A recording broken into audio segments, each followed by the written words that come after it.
registrado. Bien, buenas noches a todos. A nombre de la Asociación Internacional de Biomagnetismo y de Bioenergética, estamos revisando en esta parte de este proceso los pares, uno a uno, cada uno de los pares biomagnéticos. Lo que nosotros nos tenemos que fijar es que cuando utilizamos el biomagnetismo, nosotros estamos impactando con cargas magnéticas. Entre las cosas que nosotros conseguimos con las cargas magnéticas, en plan bioquímico, digamos, es equilibrar el pH.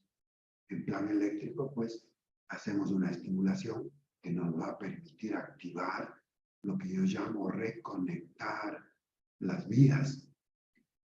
Pero, volviendo al tema que tú explicabas, Nancy, por ejemplo, uno de los problemas que yo encuentro en los pacientes es, en gran parte, los problemas son del tubo digestivo. Y dentro de lo que es el tubo digestivo, la absorción. Entonces, la gente no está absorbiendo los nutrientes. Entonces, ahí tenemos que orientar nuestros esfuerzos. Porque si no absorben, por ejemplo, los nutrientes, lo que tú diste, el magnesio, obviamente suplementar va bien por un tiempo. Y sí pueden haber carencias de minerales, pero esas carencias se producen porque no hay la suficiente absorción. Y la absorción depende y empieza en estos procesos del tubo digestivo en la masticación. Y resulta que la gente no mastica los alimentos. La saliva genera enzimas digestivas que ya empiezan el proceso, que preparan, digamos, el alimento, que químicamente logran esas enzimas mezclarse, y esto empieza ya un proceso de fermentación que empieza en la boca y luego pues pasa al estómago. Pero la idea es que en el estómago, si bien es verdad que el ambiente puede ser de 0,7 a 1,3 ácido clorhídrico, pero esto es básicamente un material de desecho. Lo que hay es un ambiente alcalino. Las glándulas estomacales generan un ambiente alcalino. Poder en preparar, digamos, de ahí, batir, si cabe la palabra, el término, y pasarlo al duodeno, donde también continúa la fermentación con productos del páncreas y con productos de la vejiga, para que de ahí pase ya al intestino delgado para ser absorbido. Pero aquí viene el problema. Estos elementos de absorción, y tanto en el intestino delgado como en el intestino grueso, no se cumplen. En el caso nuestro, que trabajamos con imanes, obviamente van a ayudar a regular el pH. Pero sí es bueno las recomendaciones a los pacientes y ustedes revisar esta absorción. Porque sí se puede uno suplementar vitaminas, pero no se olviden que las vitaminas, con excepción de la vitamina C, las sintetiza el propio organismo cuando está en buen estado. E igualmente los oligoelementos están biodisponibles en todo lo que son los vegetales. Si se logra romper químicamente, si logran romper esas cadenas, entonces esto está biodisponible para ser absorbido. Pero si el tubo digestivo no está en las condiciones apropiadas para absorber, no se produce la absorción. Todo se va a desechar. Entonces, suplementar puede funcionar momentáneamente, pero lo que tenemos que enfocar nuestros esfuerzos es a mejorar esto. ¿Qué es lo que afecta esta parte del tubo digestivo? Pues sí, son el estilo de vida, el estrés, entre otros, los alimentos que están tremendamente procesados, y no es fácil de retornar. Hay gente que, bueno, tiene su estilo de vida y es difícil de cambiarle. Ahora pude ver una señora, por ejemplo, tiene ya 70 años, y me llamó la atención porque apenas en 2 meses perdió 10 kilos. Y por suerte, porque no es fácil para personas grandes hacer un cambio en su estilo de vida, pero se orientó a una alimentación 100% alcalina. ¿Qué quería decir eso? Dejar harinas, dejar lácteos, dejar azúcares, pastelitos, etcétera, etcétera. Dejar cárnicos, especialmente era buena consumidora de chancho, y perdió 10 kilos. Realmente me sorprendió y la misma persona está sorprendida de lo bien que se siente ahora, porque pesaba 77 con una estatura de 1,50, pues imagínate tú, eso es demasiado. Sin embargo, el hígado igualmente, el hígado está menos graso, está bastante bien, pero ¿a qué se debe todo esto? Se debe a que hizo un cambio en el estilo de vida. Esa fue la gran, digamos, el gran avance que se ha hecho. Y entonces la expectativa que ha tenido, y así me lo ha dicho, es que, bueno, viene con la idea de que de alguna manera se le dé el alta y ya empiece a volver sobre sus golosinas, sus cosas ricas. Y entonces le he dicho, no, al contrario, vamos a redoblar los esfuerzos y vamos con esos 10 kilos. Porque al final es una persona que tiene problemas cardíacos, tiene inclusive algún bypass, alguna cosa, imagínate. Y también, bueno, tiene problemas de estos que hemos comentado muchas veces, que cuando hay distensión abdominal, los intestinos están demasiado, digamos, inflamados y estos presionan a la vejiga. Entonces tienen que, apenas con un poco de llenado de la vejiga, hay esta urgencia por ir a orinar, pero no es problema de la vejiga, es un problema realmente que hace presión de estos intestinos que están inflamados. Bueno, entre otras cosas, ha sido una persona estreñida crónica, entonces ya se pueden imaginar todo el cuadro, pero se ha conseguido bastante. Lo que yo quiero explicar en relación a la revisión que estamos haciendo de los pares biomagnéticos, que estamos revisando la parte de la anatomía, la parte de la fisiología que es importante y una partecita de la patología. Esto para nosotros tener los elementos de juicio, un poquito más de información para entender qué es lo que estamos haciendo, cómo es el trabajo de cada una de estas glándulas, qué implicaciones tiene todo esto, pero de todas maneras no tenemos que perder de vista que suficiente con el poner los imanes, el hacer las previsiones en cuanto a lo que ingresa al organismo en plan alimentos para ayudar a regular el pH, ya estamos hechos. ¿Por qué digo esto? Porque sí resulta un estudio bueno, es la naturaleza de este grupo, digamos, es hacer un grupo de estudio que va a presentar ciertas exigencias, pero no quiero ponerles en una situación de pensar que esto puede ser demasiado complicado, demasiadas palabras técnicas, demasiado rollo, ¿no? ¿No? Estamos en el camino correcto.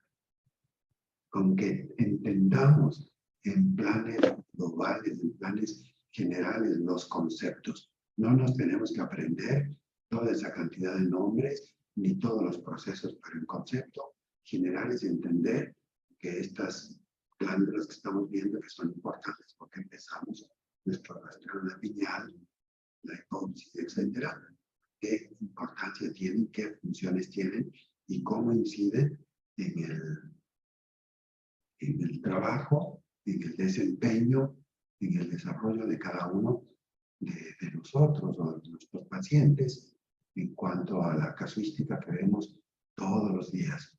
Simplemente donde marque, ahí impactamos y ya ustedes conocen los resultados. Esa es la bondad, esa es la maravilla del legado que nos dejó el doctor Weiss. Que con un parcito de imanes y sin conocer en profundidad, porque muchos de estos conocimientos serán para endocrinólogos, para neurólogos, para neurocientíficos, etcétera, etcétera. Pero todo eso no impide que nosotros hagamos igualmente un acercamiento. No queremos, no es nuestra hipertensión, de convertirnos en especialistas. Yo diría más bien que la tendencia debería ser más a generalistas que especialistas, porque la demasiada especialización te hace perder la visión global de la problemática de nuestros pacientes. Así que con ese pequeño preámbulo, pues vamos a continuar. Voy a compartir pantalla, a no ser que exista algún comentario sobre esto. Así que adelante, si alguien quiere adicionar o quiere comentar algo. Adelante, Nancy. Otra recomendación que le di al mismo cliente fue que tuviera mucho cuidado a la hora que hacía su última comida antes de acostarse.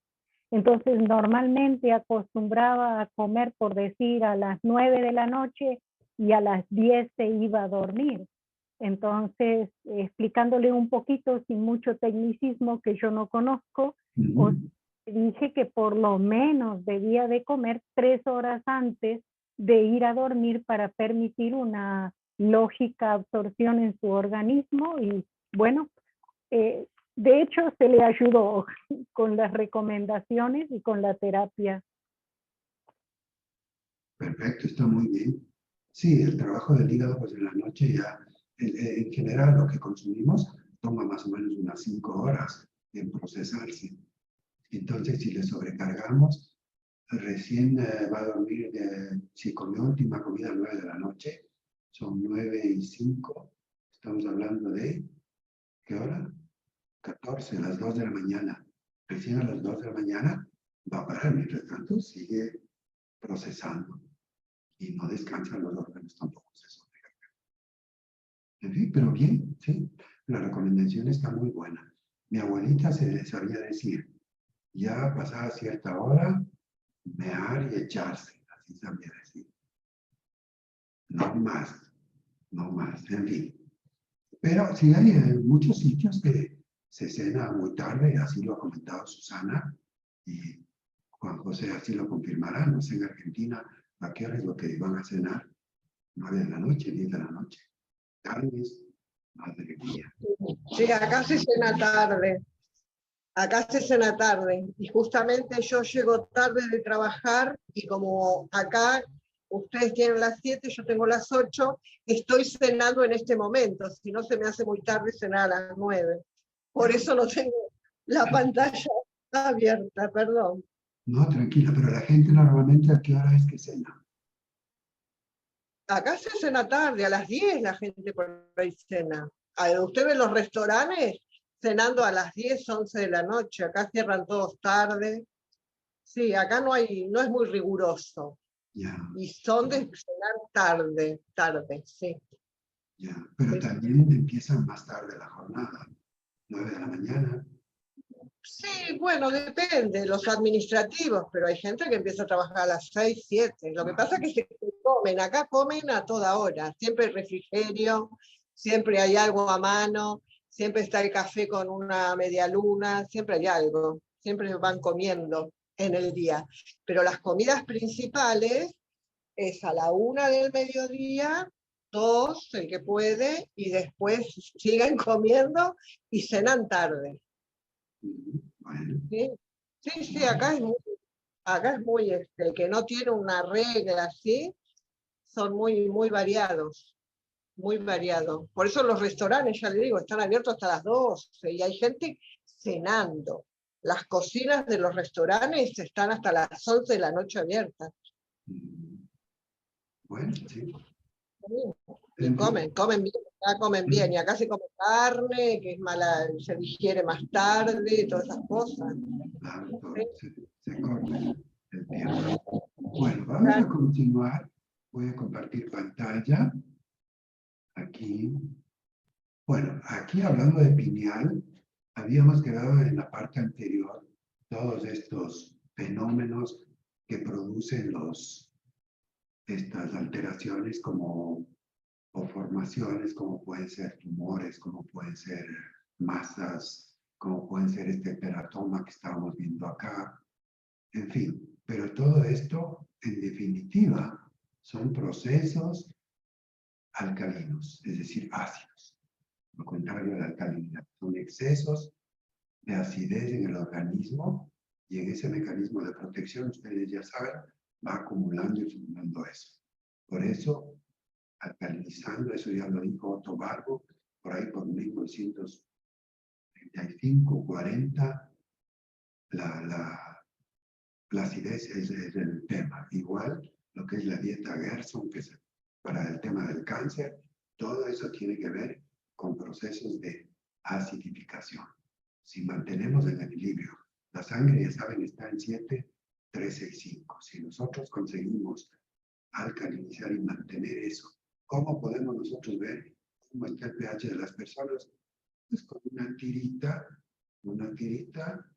lo pones en saliva, que tiene que marcar 6,5 a 7, o se lo pone un poquito en la orina, y ahí se puede ver enseguida, ves la tira, lo comparas, y esas no son caras, uno lo puede tener en la consulta, y automáticamente ves. La sangre, es decir, la sangre está estrictamente en 7,365, no puede estar en acidez. Si entra en acidez, el paciente entra en coma. Y hay procesos por los cuales el organismo pues se equilibra sacando el magnesio, el potasio, todo lo que son los oligoelementos, los minerales, para equilibrar ese pH. Pero los tejidos y otras zonas pues van a estar ácidos. Bien, bueno, los problemas del fluoruro que siempre estamos hablando, estos tienen que ver con problemas cardiovasculares, calcificación de las arterias. Estas acumulaciones de aquí que se van a producir, y justamente si nosotros ponemos los imanes, evitamos estas calcificaciones y podemos aumentar el flujo.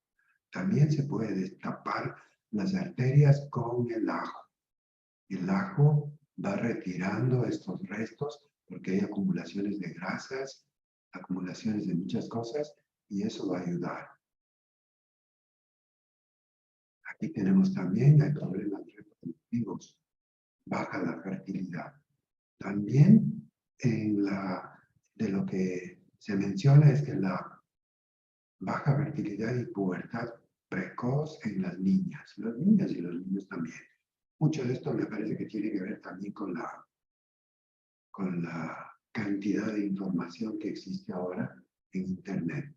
¿Quién controla el Internet? Al acceso que pueden tener los chicos al Internet, imágenes, videos, pornografía, etc.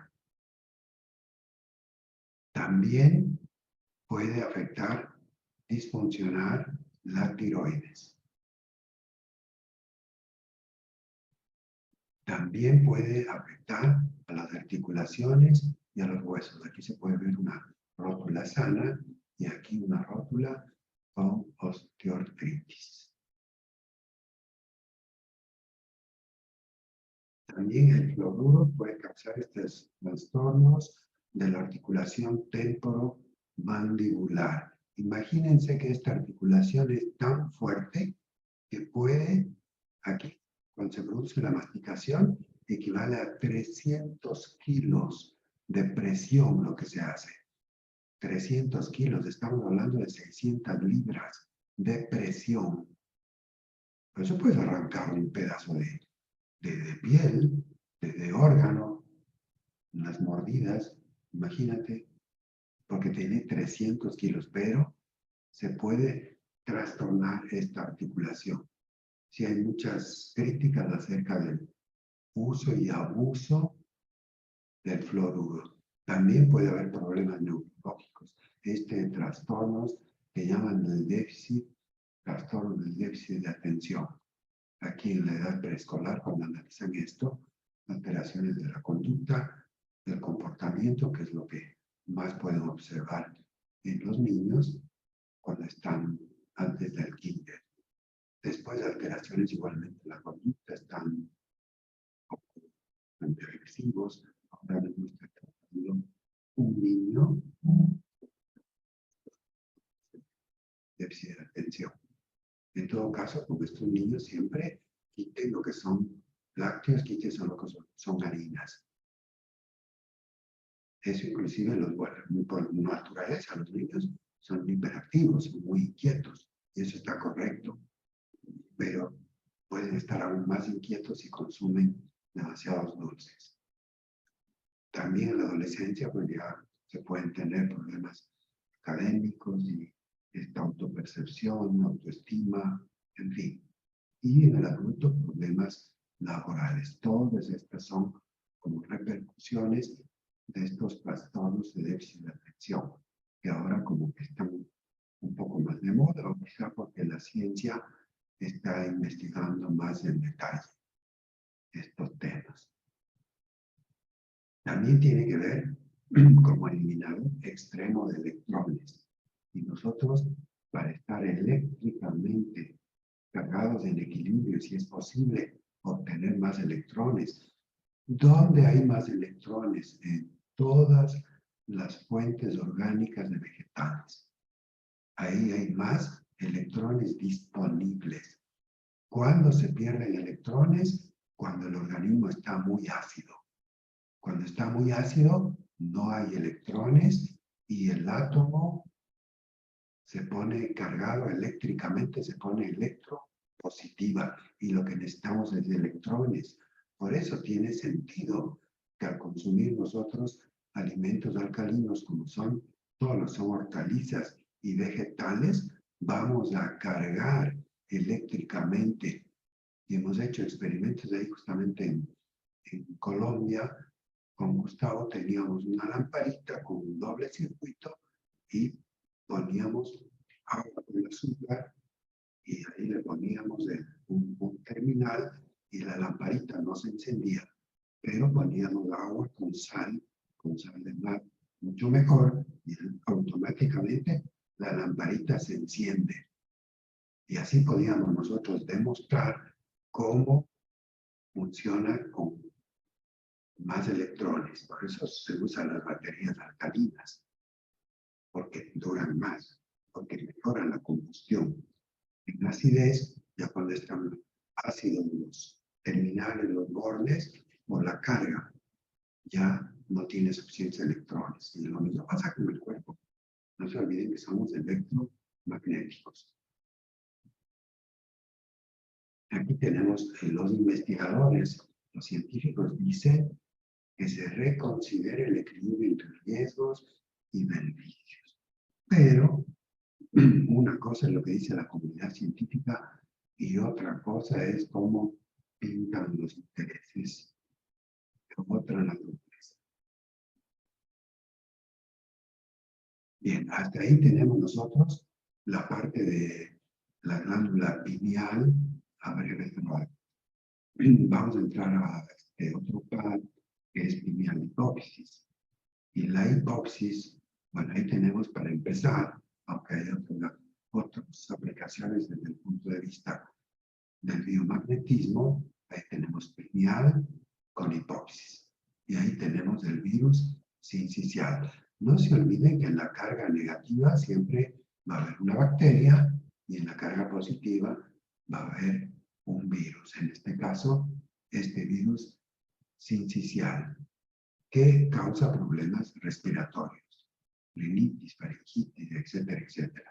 Todo lo que tiene que ver con cuadros respiratorios. Pero vamos a ver un poquito más en profundidad qué es lo que hace la hipófisis.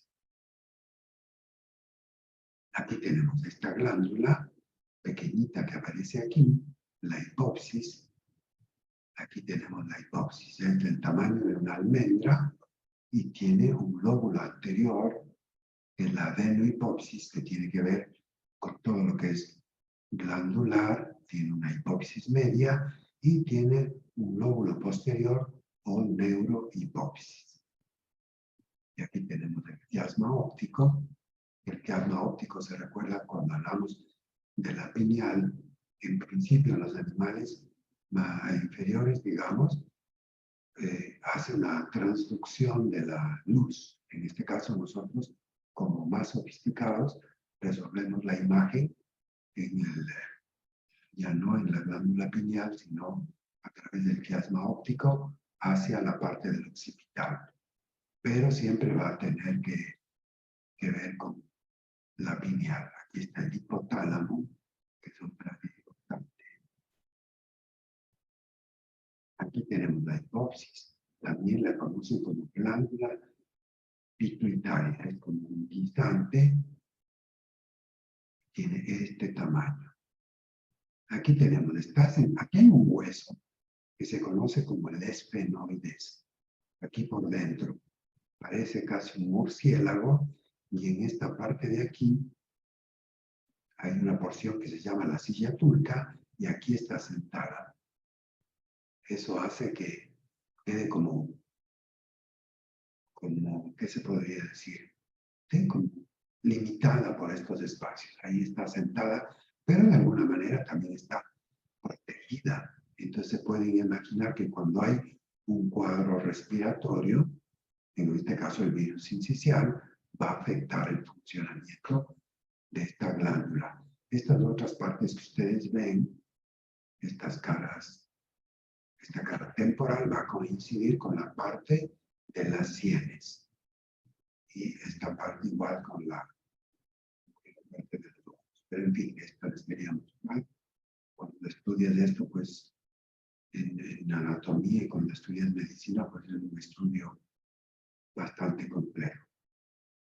Y te preguntan qué es, y qué pasa por ahí, y a dónde. En fin, aquí la silla turca protege la hipófisis, pero deja poco espacio para su expansión. Aquí tenemos la neurohipófisis, la parte media, y la adenohipófisis. La adenohipófisis tiene que ver con la parte de las glándulas, regula las glándulas endocrinas, y por eso es una glándula maestra. Ya vamos a ver acá, fíjense ustedes, entre el hipotálamo y la hipófisis, porque los dos bajan coordinadamente, fíjense ustedes, tiene que ver con la prolactina que se produce cuando hay el embarazo, pues, y esto es una glándula que está presente, pero que se incrementa para el trabajo de las mamas. Igual la luteína para el trabajo de los ovarios, y de este dependen los estrógenos y la progesterona, lo que permite la procreación. También aquí la FSH, que tiene que ver con los testículos de la testosterona. O sea, tanto en el hombre como en la mujer tiene que ver con estas glándulas.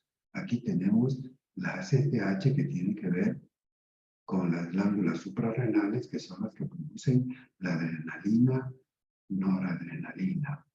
Aquí con la tiroestimulina, que tiene que ver con la glándula tiroides. Por eso, cuando hacen nuestros exámenes, muchas veces vemos el resultado de lo que está pasando en tiroides, pero nosotros sabemos que tenemos que revisar la hipófisis. Como efecto, no está trabajando acá. Igual, si no hay embarazo, vi hace pocos días una persona justamente que está buscando embarazar, y encontramos que estrógenos los tenía muy bajitos, pero el problema estaba en la hipófisis. También tiene que ver aquí con oxitocina. En fin, tiene que ver con todos estos. También hay estas hormonas del crecimiento. Tiene que ver con el crecimiento óseo que se produce hasta la pubertad, la adolescencia, y se estaciona.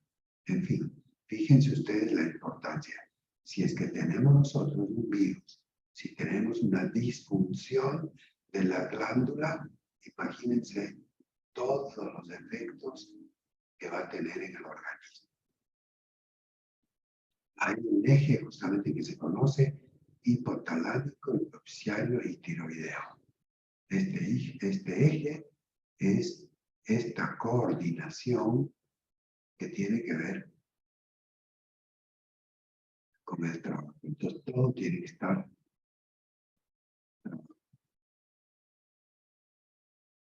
A su vez, el hipotálamo, una región del cerebro situado justo encima de la hipófisis, y controla la gran parte de la actividad de la hipófisis. Aquí tenemos el hipotálamo, la hipófisis. Ahí lo que estamos viendo, la proteína, las glándulas sexuales que tienen que ver con testículos. Aquí tenemos células de Leydig, testosterona, células germinales, etc. Como digo, no tenemos que aprendernos todos sus nombres, pero sí tener el concepto. Lo que me interesa es que tengamos el concepto de la importancia y de cómo puede afectar todo el funcionamiento. El hipotálamo, la hipófisis, determina la cantidad de estimulación que necesitan las glándulas. Por eso se producen los fluidos, digamos, en determinados momentos, muchas veces en determinadas horas o en determinadas circunstancias, para que haya un mayor o menor cantidad de estas hormonas. Y cuando hablamos de hormonas que son externas, sí, productos hormonales que son externas, como pueden ser las de las glándulas mamarias, las de las que producen los testículos, o pueden ser internas que van directo al torrente sanguíneo, como puede ser la adrenalina, la noradrenalina, oxitocina. Todas estas tienen que ver ahí. Estas concentraciones están bajo el control de las glándulas de actuación. Estas son las ejecutoras. Aquí ya entrando en la parte del sincicial, este es un virus, muy parecido como se fijan ustedes aquí en esta toma, parecido al coronavirus, que tiene esto en forma de corona y afecta al sistema respiratorio. Por lo tanto, nos puede causar rinitis, faringitis, traqueobronquitis, otitis, sinusitis en virus. Todo lo que tiene que ver con vías respiratorias altas y también con vías respiratorias bajas. Cuando se dirige o se ubica ya en la parte de los bronquios. Ya refiriéndonos a este virus sincicial, ya en la parte de patología, pues es frecuente en la mayoría de los niños. Ya a los 2 años de edad, casi todos se han infectado. También puede infectar a los adultos. O sea, el hecho de que lo hayas tenido una vez puede ser que tengan los anticuerpos, pero también se puede manifestar en adultos. En bebés, hasta los 12 meses más jóvenes, los prematuros y los adultos mayores también están más expuestos, y los que tienen un sistema inmunitario débil. Aquí tenemos nosotros, es un virus de ARN, aquí está la fórmula. Este es un virus respiratorio sincicial, así es como se lo conoce. El material genético está aquí y es lo que le permite introducirse dentro de la célula o de la bacteria y sacar copias de sí mismo. Bien, y vamos con pineal bulbo, pero antes de continuar, aquí vamos a hacer un pequeño paréntesis. Si hay preguntas, adelante, por favor.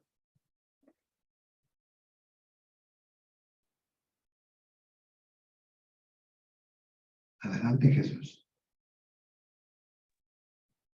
Bueno, doctor Mena, felicitarlo porque estamos entrando en un análisis maravilloso de los pares biomagnéticos. Esto va a ser un disfrute todas las semanas. Pero quería reseñar también que estamos hablando de la parte de microbiología, que está sacando la información excelente, ¿no? La parte anatómica y fisiológica, y gracias, doctor Mena, porque es una parte muy importante. Pero quería referir que trabajo mucho pineal hipófisis. Cuando sale la pineal, casi siempre impactamos pineal o damos por sentado que es la glándula, pero trabajo mucho pineal hipófisis en depresión, doctor Mena.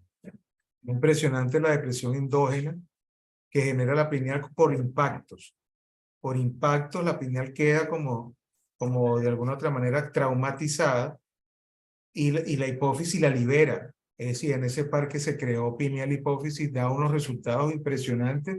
La persona estaba muy alterada, estaba de repente deprimida.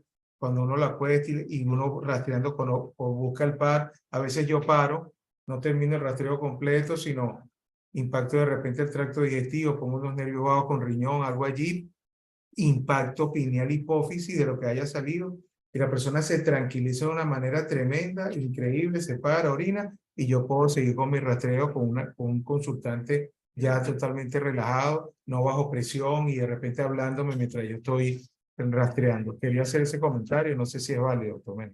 No, no, totalmente válido. Y al contrario, eso nos sirve a todos para que vean las posibilidades que tenemos. Pero sí podemos entender todas estas disfunciones porque fíjate, como es esta glándula, las dos coordinadas, pues son glándulas maestras, así se las conoce. Imagínate cuando esto está alterado, sea por el virus incisional, sea por disfunción, sea por otras causas, la repercusión que tiene pues, a nivel de todas las glándulas.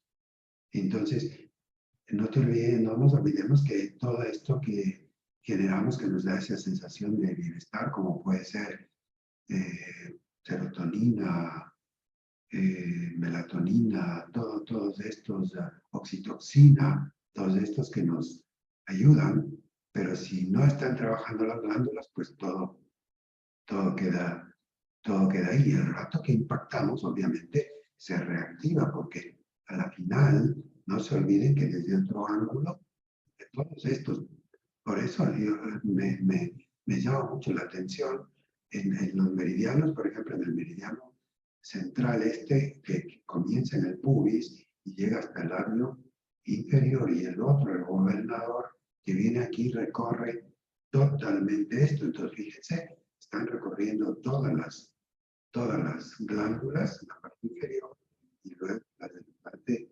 superior. Y al estimular nosotros con el imán, todo entra en un orden, porque nos vamos directo ahí.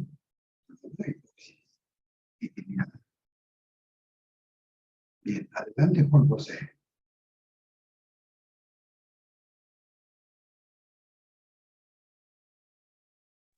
Hola, hola, ahí está. Sí, ¿me escuchan? Sí, muy bien.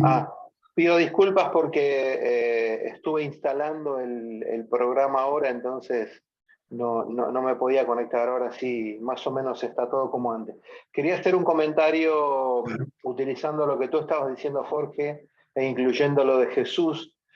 A mí desde hace más o menos unos 6, 8 meses a esta parte, me está llamando la atención que cuando colocamos el imán en la pineal, muchos pacientes responden pineal, cuello derecho o cuello izquierdo. Y la verdad que me sorprendió porque supuestamente esto no está, por lo menos no lo tengo escrito en ninguna parte, y un poco tratando de interiorizarnos sobre qué podía llegar a ser o a qué se podría deber esto. Los organismos a los cuales hemos preguntado nos ha respondido que era un virus o una porción de proteína, que básicamente por definición vendría a ser lo mismo. Y lo que pudimos ahondar es que aparentemente esto podría llegar a estar siendo por derivación de pacientes que han recibido las dosis de esta pandemia última. Yo no sé si a alguien le ha pasado lo mismo, pero bueno, pongo el comentario a disposición y a evaluación de todos los aquí presentes para ver si pueden aportar o podemos aportar algo más, porque la verdad que me llama mucho la atención. No sé si por la cercanía de la pineal al cerebelo o al hipotálamo tenga alguna relación, pero bueno, ese era el comentario. Sí, muy bien. No nos olvidemos que todo está interconectado, pues, y en la parte lateral nosotros tenemos el nervio vago a cada lado, que es un nervio súper importante, y de otro lado tenemos también el esternocleidomastoideo, que tiene que ver con el sistema simpático, que ayuda a regularlo. De manera que sí, tiene que haber algo ahí. Qué bueno que nos das este dato y vamos a apuntar y revisarlo en pacientes futuros. Sí, sí. Yo hace rato que lo quería compartir, pero bueno, justo ahora que estás tocando el tema, me parece apropiado. La verdad que me llama poderosamente la atención. Y lo que sí notamos es que desde hace 6 meses a esta parte ya es como que esto, bueno, esto tendría que verificarlo. No sé si ya nos han tocado pacientes en donde este par ya ha trascendido a solo la gente que ha recibido estas dosis por el COVID. No sé si tendrá que ver con esto de, bueno, la forma tan rápida en la que se propagan estas cosas tienen que ver con esto que estamos comentando. Obviamente que una de las recomendaciones que le hacemos a la gente es que cuando regrese a su domicilio cambie la funda de la almohada y que si puede, en algún día que haya solcito, exponga la almohada directamente a la luz directa, valga la redundancia, del sol. Eso era el comentario. Ya, ¿y por qué el comentario de la almohada? ¿Será por las plumas? Al principio pensé que era por las plumas, pero ¿sabes qué es lo que por lo menos pudimos averiguar aquí? El tema es que cuando a la noche las personas descansan sobre la almohada, todo lo que es la sudoración, todos los restos de piel o los cabellos que van quedando ahí, yo entiendo de que puede quedar restos de esta proteína en en estas fibras, y por eso el tema es una profilaxis para evitar que el paciente se vuelva a recontagiar de eso. El tema de la almohada, la exposición de la luz solar, es porque, bueno, aquí hay un dicho muy común de las abuelitas, en donde ellas decían que la luz solar mata todo. De hecho, recuerdo un comentario del doctor Gois en alguna de sus clases, donde él decía que cuando las sábanas de los hospitales se secaban al sol directamente, había mucho menos recontagio, ni virus intrahospitalarios y ese tipo de cosas. Entonces, más que nada, es por un tema de precaución y, por ejemplo, miren, hace un rato estuve viendo una paciente que casualmente había pasado por un cuadro gripal y lo que decía es que notó que, por ejemplo, se despertaba al día siguiente con sudoración en la funda de la almohada. Y ella lo que detectaba era que tenía la sensación como que de noche su organismo levantaba un poco la temperatura como para intentar combatir los procesos que estaban dándose en su interior. Así que más que nada por eso es el tema de la recomendación de la funda de la almohada. Sí. He tenido un caso extremo, sí, que esto ya es a modo de chiste, en donde un señor una semana después me dice, ¿tengo que seguir cambiando la funda de la almohada? Este señor entendió que todos los días tenía que cambiar la funda de la almohada, el pobre. Entonces dije, no hace falta. Así que bueno, fue la anécdota graciosa, nada más. Bueno, justamente respecto a lo que tú mencionas de estas inoculaciones que se han hecho en el último tiempo, para no llamarlas por su nombre, pero en la parte que preparé de Guillain-Barré, por ejemplo, es un síndrome que nosotros también tenemos ahí, pares que tienen que ver con justamente pineal bulbo, hace referencia a que, y esto es de la Clínica Mayo, y la Clínica Mayo ya lo pone como parte de las posibles causas, dice, post-vacunados de COVID-19. Y hasta lo menciona con el fabricante de cierta vacuna. Y eso es una página oficial de Clínica Mayo. Entonces ya la misma, digamos, el mismo oficialismo sí lo menciona. Ya reconoce que son causados, o sea, en este caso, hablando del síndrome de Guillain-Barré, que es el par que viene continuación pineal bulbo, donde tenemos y donde también entraremos en detalle pues a entender qué es el bulbo, qué hace, qué funciones tiene, qué importancia tiene y todo esto. Así que si hay alguna pregunta, pues adelante. Pregunten, por favor. Si hay algún comentario. Liliana o Britsi, adelante. Solo quería mencionar que terminé la terapia con esta mujer que tuvo muchos intentos de suicidio y justamente, doctor Mena, cuando yo rastreo, pues sale pineal, nervio vago, prácticamente toda su cabeza me daba para un virus.